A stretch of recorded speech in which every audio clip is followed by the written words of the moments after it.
Ricky. Paul. At James.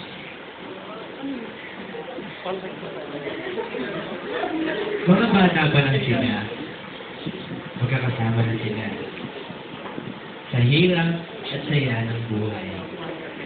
Kaya kung kala nyo, matitibag nyo sila, magkakamali kayo. At hindi po yan ang simula ng ating kwento. Pinapakilala ko ang ating mga bida. Isang araw, habang naglalakad, ang isa sa pinakamalaking sa magkakaibigan. Mali. Malaking katawan, hindi malaking height. Si Ray. Siya ay naglalakad at nag-iisip. Napakabot sa mukha. Kaliwang mukha. Kaliwa. Yan. Hinahanap niya ang kanyang mabait at mahal ng mga kaibigan. Hinanap. Hinanap ng hinanap. Sa kanyang paghahanap, nakita niya ang dalawa niyang mahal na kaibigan. Si James at si Ricky. Nagtataka si Ray. Parang di nagpapansin ng dalawa.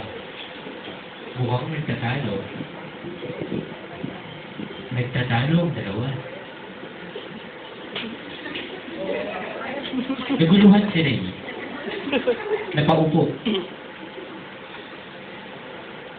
Napaupo. Hindi higa upo.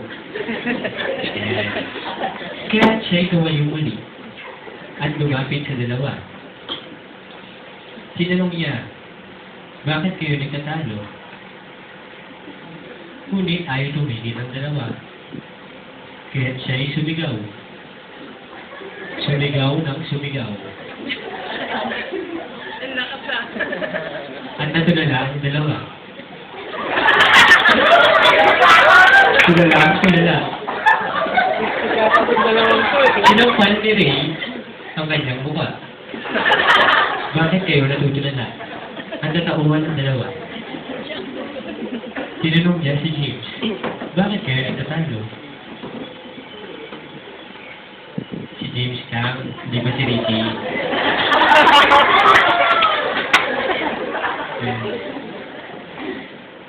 In-explain ni James, hindi mo ako maintindihan. Wala akong boses. Kaya isimenyas na lang ito ng mabuti.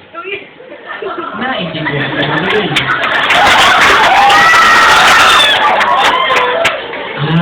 Naisip ni Ray. Nagtatalo pa lang dalawa dahil hinahanap nila ang pang-anak